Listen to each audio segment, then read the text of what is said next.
Let's get into it. Sold Not For Sale podcast. Coach Colin here with a late night episode, guys. Trying to get back on track. You know, the wife, we got a baby now. Sleep schedule's been absolutely ridiculous. But I'm trying to get back on track and get these 2-3 videos a day out. It's pretty tough, but we're going to get back on track. This episode, we are covering the topic of creating chaos. Saul Alinsky. That was one of his rules. Rules number 3, create chaos. We got Joe Rogan asking the question, who could be responsible for this chaos that we're seeing at the border? And he gets an excellent explanation and they explore some thoughts. But then afterwards, we're going to jump into Saul Alinsky's rule number 3. We're going to touch on that first. Then we're going to have Candace Owens talk about what she thinks this whole immigration thing's about. And it's going to be directly linked to creating chaos. Then after that, we have Jordan Peterson talking about borders. And again, it's talking directly to the creation of chaos. And then we have Patrick Bet-David talking about a certain development that has happened. The FBI has issued a warning in regards to literally immigrant gangs coming together, joining forces in America. Again, directly connected to creating chaos. And then we have the last video, which is Joe Biden talking about getting his immigration deal pushed through into law because that's what he needs in order to control the border. All right. And I'm not pointing any fingers. All I'm saying is that we're talking about who's creating the chaos and then we're ending it off on Biden. That's all I'm saying. Nothing crazy. Don't forget, I got a new channel now, guys. It is Coach Colin Media. If you want to see something other than Rogan content, I get it 100%. We have it on this channel. I just started the channel. We got a few videos up. We've been covering different topics. So go ahead and hit that subscribe button on that channel. I'm going to leave a link to it in the description so you can go ahead and subscribe and you can get more videos. We're probably going to be uploading 2 to 4 videos on there a day, plus about 2 to 3 on here. So we got a whole lot of content coming to you guys. If you hit those 2 subscribe buttons, you're going to be taken care of definitely. Let's move on and let's get into this clip. But yeah, I mean, there's a strategy. The reason the border is the way it is well, there's a strategy. I don't know who's playing the strategy for sure, but the Cloward Piven strategy, I'm sure you've heard of that. Somebody's got to have talked to you about the Cloward Piven. Can you explain it? Yeah, it's pretty simple. The idea is that you take advantage of a system in the way that it's set up so that you overwhelm it. In particular, in this case, you're going to overwhelm social services. You're going to overwhelm, border enforcement. You're going to overwhelm whatever they're doing in the cities. It's like tens of thousands of dollars per taxpayer or whatever per year going to dealing with what they're calling the migrant crisis. So you try to overwhelm the system in order to basically collapse it so that you can create a crisis, and the crisis creates the excuse to bring in new policies. Oh, well, maybe what we need is, what do they call it, E-Verify or something? So we need a digital system where we can track who everybody is, but then they get their digital system and then you're off to the races. But yeah, this is an old strategy, well documented. Who do you think is implementing this strategy, and what are the conversations, do you think? Well, it's not possible to deny that the Biden administration is implementing it because, look, they tried to fight Texas on securing its own border to protect its own citizens. That blew up, what was it, end of January? Is that when it all blew up? Very recently, yeah. Yeah, it was pretty recent. And so certainly they are. We know historically that the Open Society Foundation, or the Soros Foundation, which is Open Society, has been funding that and has been helping out. We know that the UN is involved now. Like, these aren't mysteries. The UN is coming and doing, aid and coaching them, and somebody's organizing. It's not just a bunch of people from South America and China and wherever else, or Mexicans wandering up to the border and like just, hey, I'm here. There's like routes. It's caravans. There's help. It's coordinated with a lot of money behind it, and we know that those organizations, for the United Nations particularly, is helping this. So big players. So what do you think the strategy is? The strategy is to implement some sort of a worldwide verification system, and the way to get these freedom-loving shitheads in America on board is to turn America into a crime-ridden place of immigrants coming from very hostile places where their life has been very hard. Yeah. And they've been in prison or whatever, and they're escaping that, and they're coming to America, and then they're off to the races. Yeah, well, I mean, that's a plausible motive, right? Is let's overwhelm this system because these freedom-loving shitheads here in America, which I think I am for sure. Look at your shirt. Look at me, yeah. But no, I really am. Like, I'm still, at the end of the day, I just kind of want to be left alone to live my life. Like, you do your thing, I'll do my Yes. thing. Like, if you understand there are two lines. Let's be real clear. Before I say do whatever you want, as long as you don't hurt anybody, it's not clear enough. There are two lines. Do you understand the difference between public and private, and do you understand the difference between adult and child? If you understand those two lines, and you're on the right side of those, I don't care what you do in private as long as it's with adults. I don't care what you do. Leave me alone. I'll leave you alone. You're cool. I'm cool. Like, let's not interfere with Which one is another. how we all should be. Right. That's what real freedom is. But we don't want a system, tying us, like the Chinese social credit system's real, right? This isn't some conspiracy out in the world. Whether or not it's coming to the United States is a question. Whether Americans would want it is a question, but it's in China. It's real in China. It's been there for a decade. I've been to China. I've experienced, life there. And the fact of the matter is that that worldwide verification system would set something like that up. You can also overwhelm the U.S. system so that all of a sudden, it has to start taking some kind of an emergency measure to deal with whatever problems. We can talk about the crisis here in the United States. But holy crap, look at what's going on in the UK. I was over there right at the end of October. So on October 7th, we all know what happened in Israel. And then all these huge protests broke out, like pro-Palestine. So I had some places to go. I don't really give a shit about my surroundings all that much. I'm going to do what I want to do as long as I'm not like causing. So I'm walking against the grain up this, whatever they said, like 150,000 or something like that, people waving the Palestinian flag, walking down the street the other way on their march in London because I had to get where I was going. London's in trouble, right? Like the UK is in trouble. When we start talking about this overwhelming the system, we're looking at these kind of, much more generous social democracies. Sweden, Germany's hosed. I mean, their economy's possibly in free fall. The UK, and at that point, what does the solution look like, right? How could they fix that problem now? Belgium's a big one. I was riding with this guy. I went to spoke at the EU Parliament this time last year. So I'm riding with this dude, and it turns out he's like the European James Bond. He's like driving me from the airport, and he's like, "Oh yeah, we've got to deal with this problem. I do all the security stuff or whatever." And he's talking to me about how you can get arrested if one of them starts a fight with you and you do anything about it. It's racism, and you'll end up hauled before a tribunal. And that's happened to him. And it's like, we've got to start figuring out a way to get him out. But it's like, how do you get him out? And I don't mean everybody. Now, how do you get them out? Now, the clip is not done, but they got an ad coming up, and I don't want that popping up here. Now, how do you get that done? Now, I've talked about this at length because it's a real thing. Trump has a method to get everybody out, but it is going to be brutal. He's enacting a new law, where it's not a new law, sorry, it's an old law, and he's bringing it back. And it's going to enable him to deport people whose ideological views, I guess from the country that they come from, they're going to be able to be deported based on that. And mostly what he's going to focus on is the fact that they're illegal, because it's going to be hard to prove anybody's ideological views unless they come out and say something on social media, and that becomes a very slippery slope. But he is going to be able to have the National Guard inside of these woke cities where there is an abundance of illegals. They are going to be able to round them up. They are going to have to put them in some sort of camp. It is going to be absolutely wild. And at the end of the day, it is going to benefit the country greatly. It just is. It's going to be terrible, but it's going to benefit the country greatly. And here's the thing. When we go back to the notion of chaos, I'm going to get back to the clip right now, but you go back to that notion of creating chaos. It seems like it's almost a for sure thing Trump's going to win. Aren't they right now setting the stage for a tremendous amount of chaos? And who is they? The people who are going to be forced to pass the torch to him. For me, this seems very clear.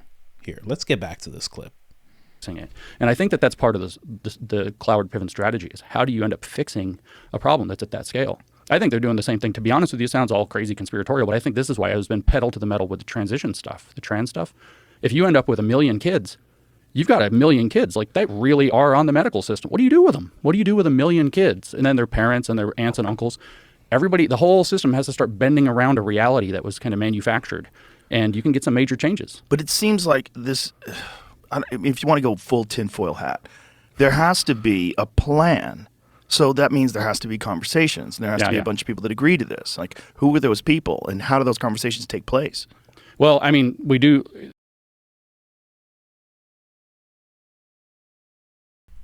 No idea why it paused, ladies and gentlemen. Let's figure out why it paused real Who quick. are the people? Well, again, I just point back. The Biden administration has to have had conversations. They petitioned the Supreme Court to stop Texas from enforcing its border. I would love to know what those conversations look like. Whoever's funding it at some point had to sit down at a table, probably not exactly like this. It might not have as much cool stuff on it, but they sat down and they signed some contracts and said, this is where the money's going to go. Do you think it could be that it's the federal government putting power over state governments to make sure that state governments don't say, we can do what we want? Well, I mean, that's the fight between Texas and the federal Right. government. So for sure, that's part of it. But I think there's the United Nations that's kicking this too, that's pushing this.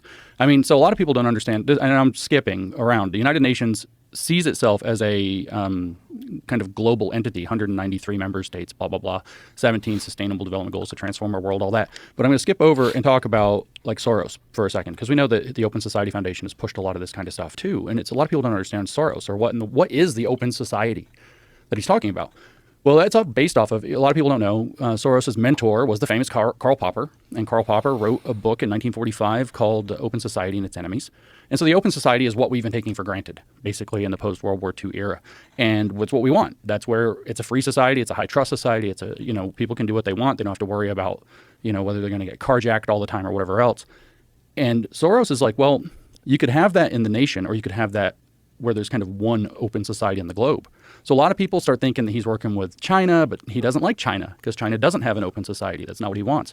But the idea that there's this line that comes across the south of Texas and New Mexico and Arizona and California, where arbitrarily, so to speak, the United States says this is our land and Mexicans have to stay out, he would be against that. This should be like an open Pan-American kind of mega continent, kind of in his mind, with one society. So what do you have to do? Well, you have to dissolve a border. And how can you dissolve a border? Well, make so many people be able to cross that border through changes legally and through flooding the system so that the border doesn't really mean anything anymore, because borders are simple, right? What is a border? It's a line we draw on a map, and we say laws on this side of this border mean this, and laws on the other side of this border are different, right? The U.S. has law, Mexico has law, and this line is where we have U.S. law versus Mexican law on either, one step across, and now you're in another set of laws. That's what they mean. That's what borders are as a political entity. But if you can water that down so it's like, well, there's so many people coming across, like, is there really a border? Are they? Well, right. That's the idea, because Soros' idea is a global open society. Everything in the whole globe, maybe, I don't know if it's that extreme, but maybe you don't need passports, you just, right. It's like the EU, but for the whole world.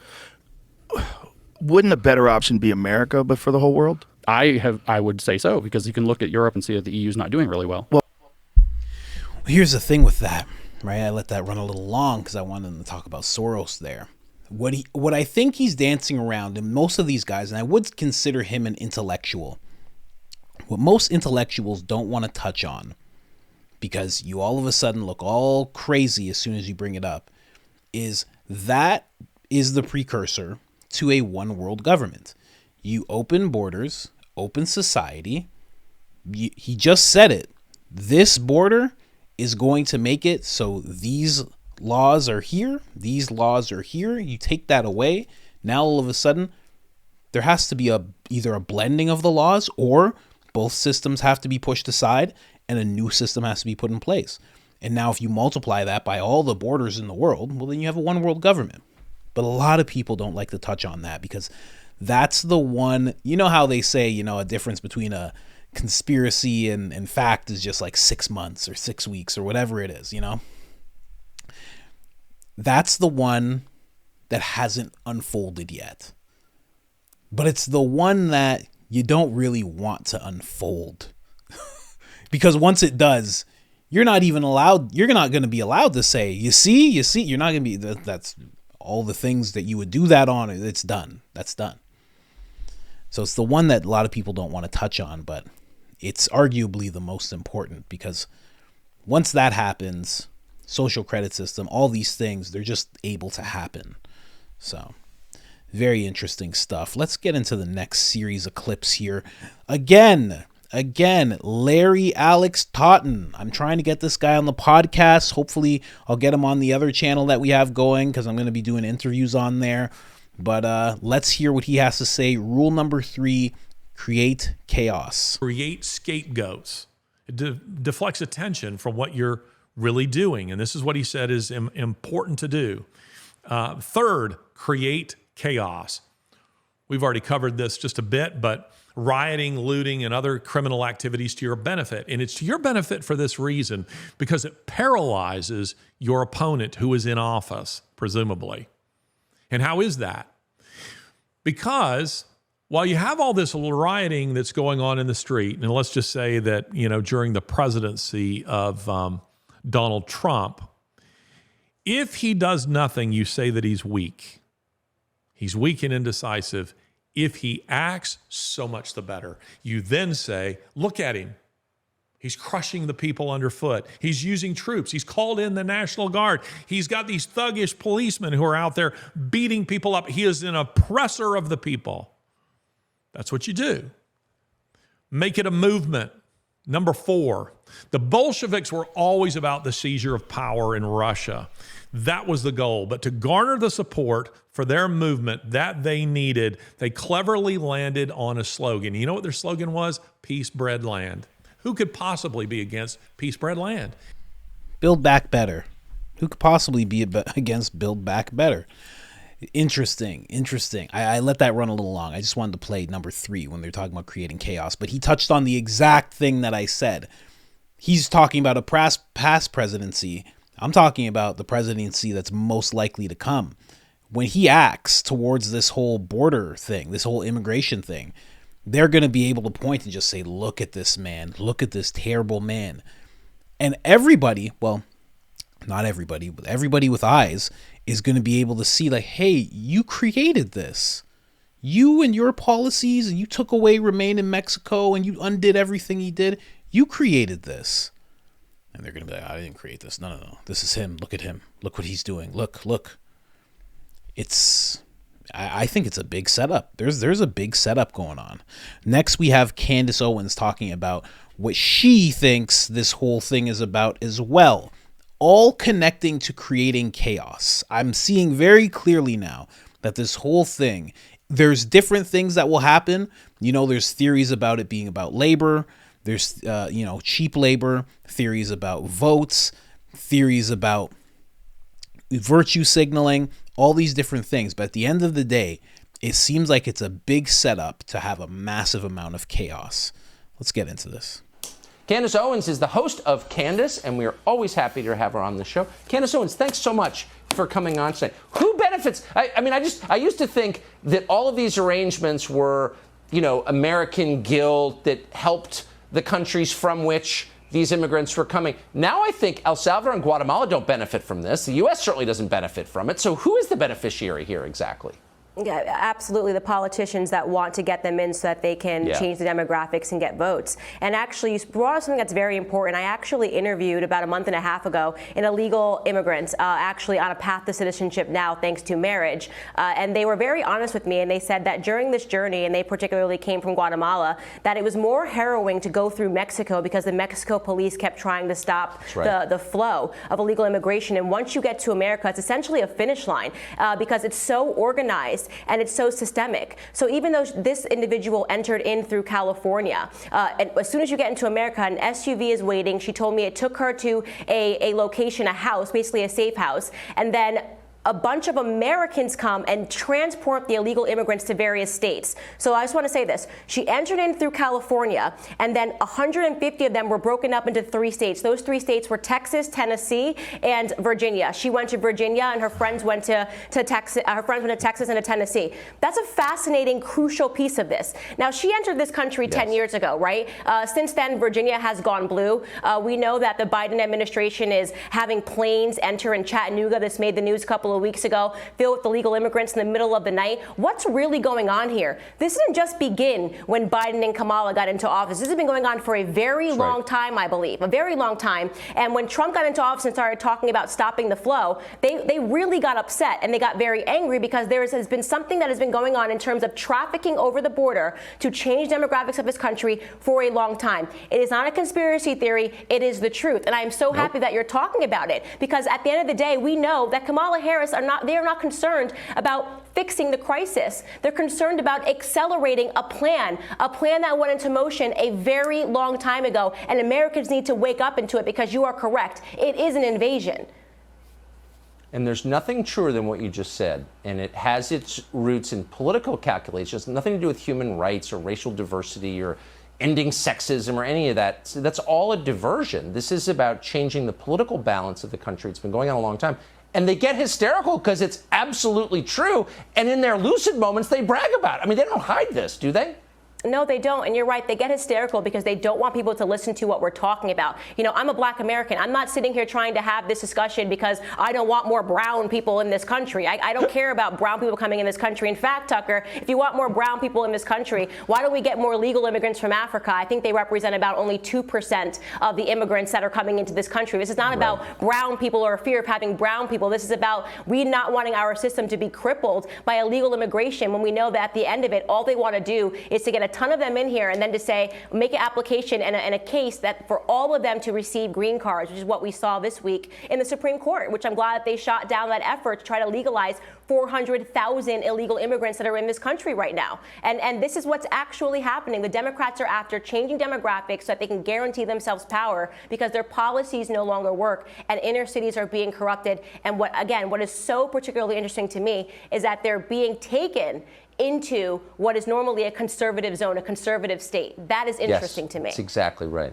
Tennessee, Texas, Virginia. Wake up, Greg Abbott, because it's happening. I appreciate Candace Owens, you're coming on tonight, and how Wild. These two are always great together. I mean, Tucker didn't get to say much, but still, it's funny to see them together, knowing how the landscape of media looks today, because I can tell, this is Tucker on Fox. Candace looks a little younger. Interesting to see that they've always been a little connected there, but that's what she was saying is going on. It's a whole thing for votes, trying to legalize 400,000 people so they have green cards, trying to get them into the system so they can maintain power.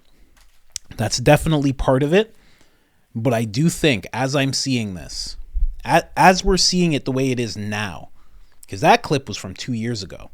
2 years ago, they were talking about this. God bless them both. The fact that Tucker was actually on mainstream television talking about this and was good enough to have Candace Owens, who at the time, she was big, but still to bring her on the show and talk about this and allow her to say all that is just big kudos. We're moving on.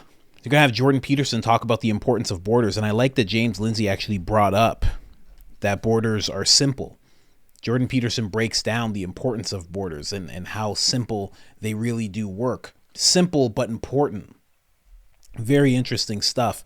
And again, it touches on this whole theme, this whole theme of chaos. When you do not have these things, when it's open society like George Soros, when you're bringing in so many people in regards to votes, all of this stuff creates this massive amount of chaos. And the question is, as you're seeing all this happen, who benefits from the chaos? And again, I'm going to bring it up throughout the entire video. Trump gets in the office, he is going to suffer because of this chaos. He'll be fine, but he is going to suffer. His image is going to be put around the world as this terrible person because of what he has to do. And only countries that are dealing with it now, and only countries that put things in place to stop it, like Poland did, are going to understand, while the rest of the world, mostly just, woke America, woke Canada, are going to look down on him poorly. So let's get into this. Jordan Peterson. The law is the border that stops someone from stealing your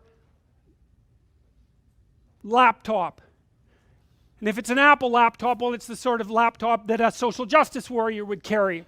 And then the social justice warrior is going to be very irritated if you happen to purloin their laptop. And then you might point out to them, it's a border that protects you from having that thing taken. And they say, well, the border should be open. It's okay, man, no problem. You hand over that laptop right now. And everything else you own too. If you don't like borders, and you can get rid of the damn walls in your house, and you don't need doors on your bedroom either.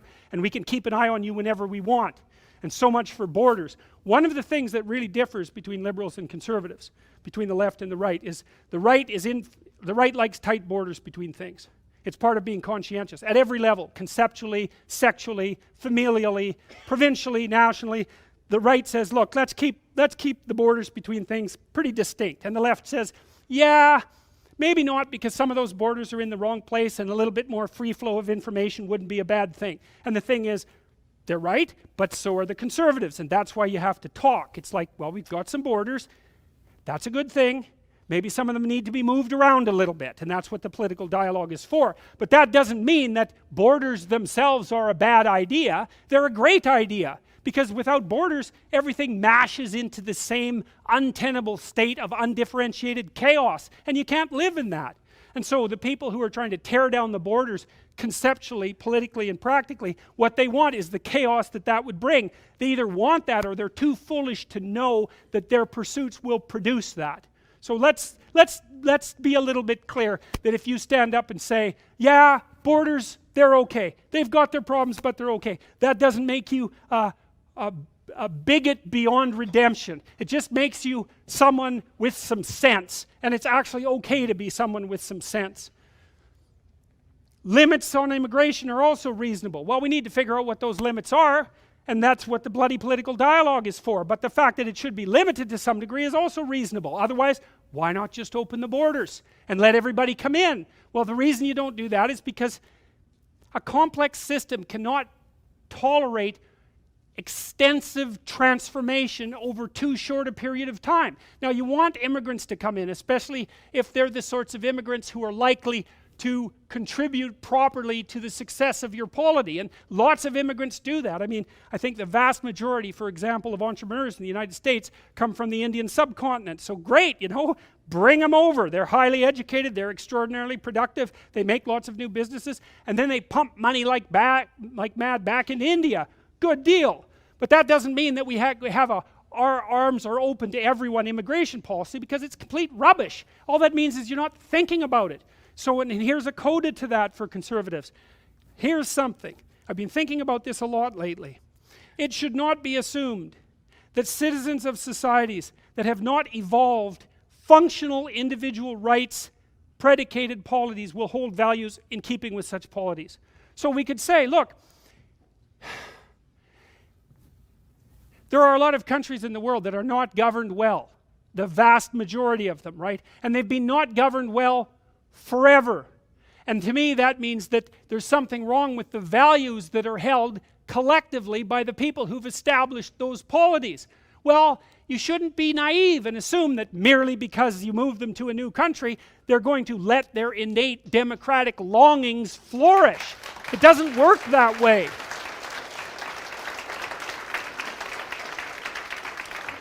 So if you stand up and say, look, you know, let's be a little cautious.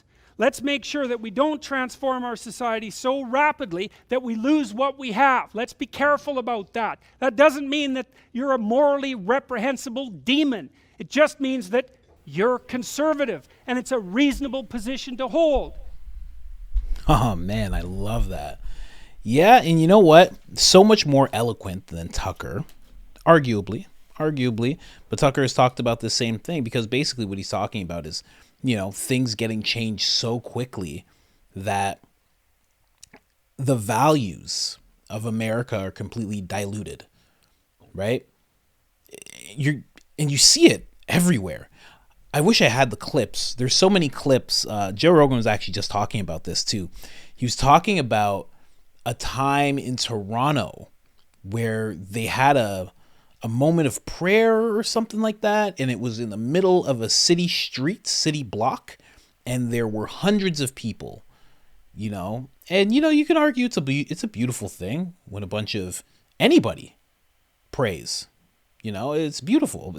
In this case, it was a bunch of Muslim people, and they were men, and they were all praying the way that they do. They're on their knees. Didn't matter that they're in the streets. It was like a time for, I'm not sure, maybe it was they assembled there, or they must have, because there was hundreds of them.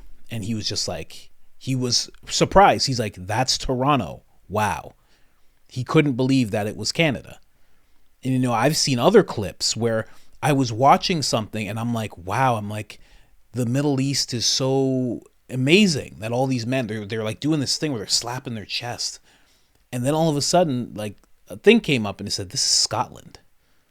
And then it was the same thing again. It was, this is France. And it was the same thing again. It was another country. And it was like, oh. And it's like, again, Great that they have their cultural beliefs and rituals or whatever it was that I was seeing, but it does dilute what the country that they came into is all about. And you don't want to do that too rapidly, because then you lose things. And again, back to the whole vein of this thing, it creates a massive amount of chaos. But who benefits from the chaos? Let's move on.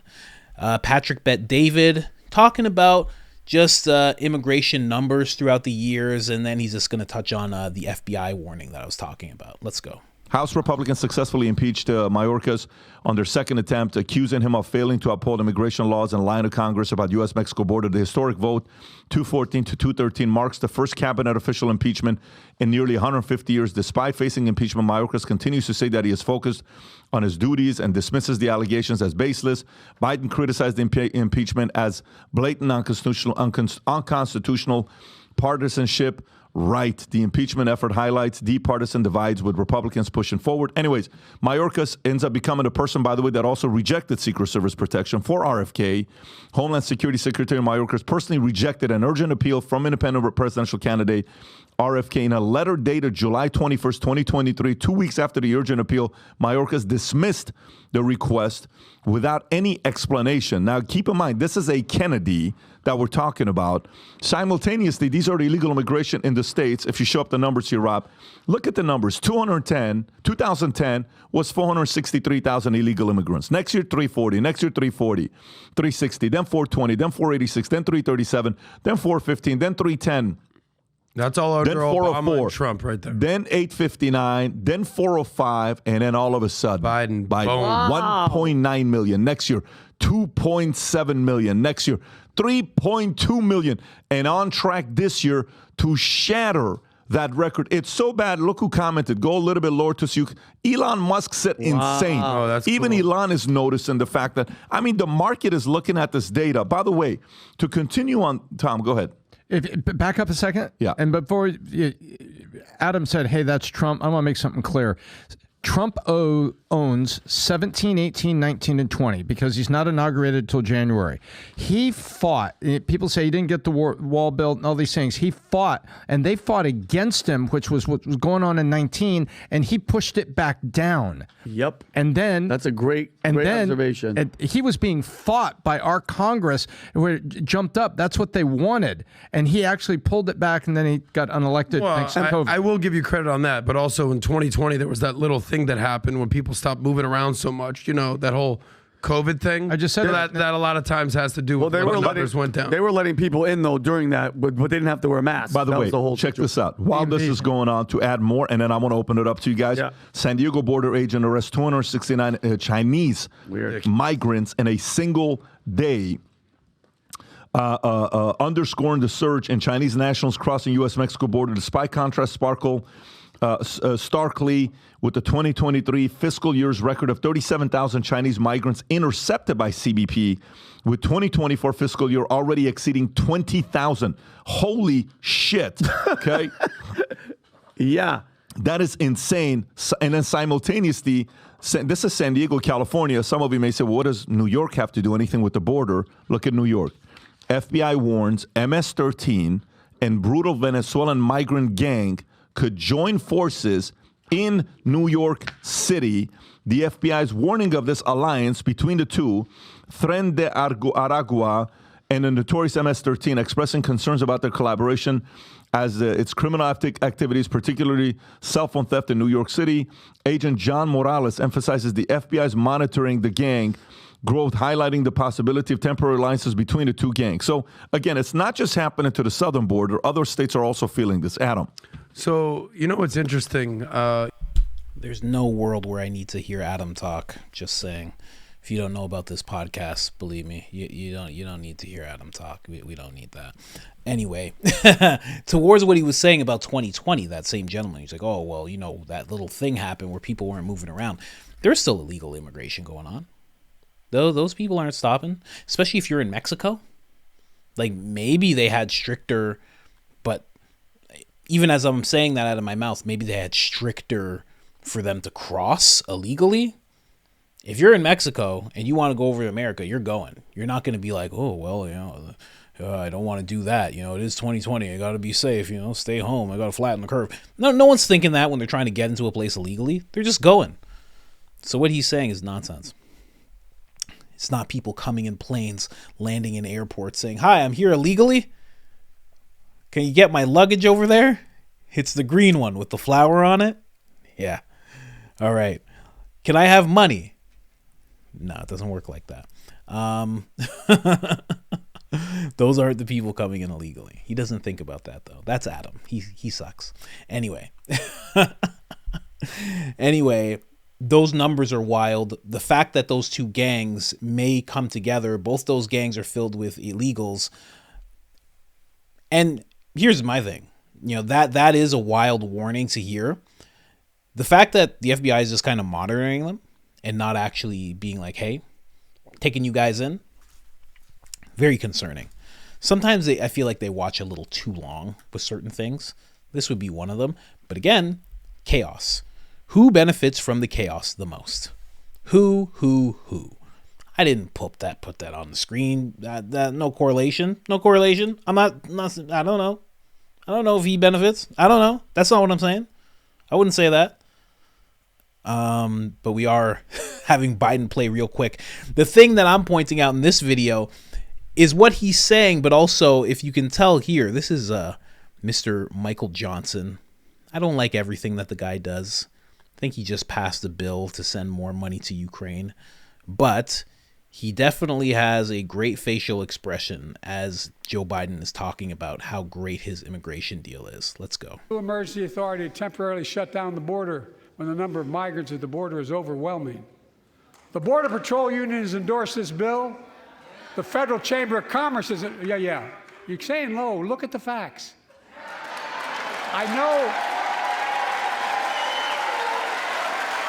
you know how to read.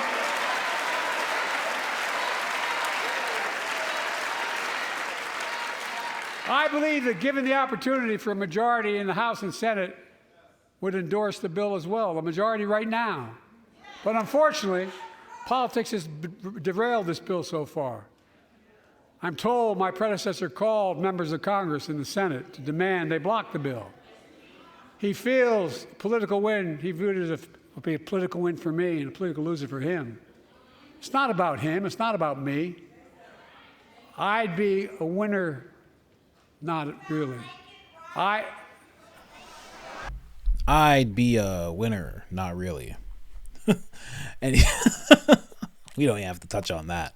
But again, you create this chaos, or it's created. I don't know. Maybe it's just like the Big Bang. It's just happening. I don't know. But I also believe in God, so even that. So, but all of this chaos, and then there's one guy who's saying, give me a little more power and I will solve it for you. The reason that Mike Johnson, the guy behind him, is shaking his head is because Mike Johnson's made it clear that he knows the law, like most of these politicians do, and he knows that Biden has the ability to get onto the border issue right now. He does not need a law passed. He does not need a bill passed. Nothing. He doesn't need it.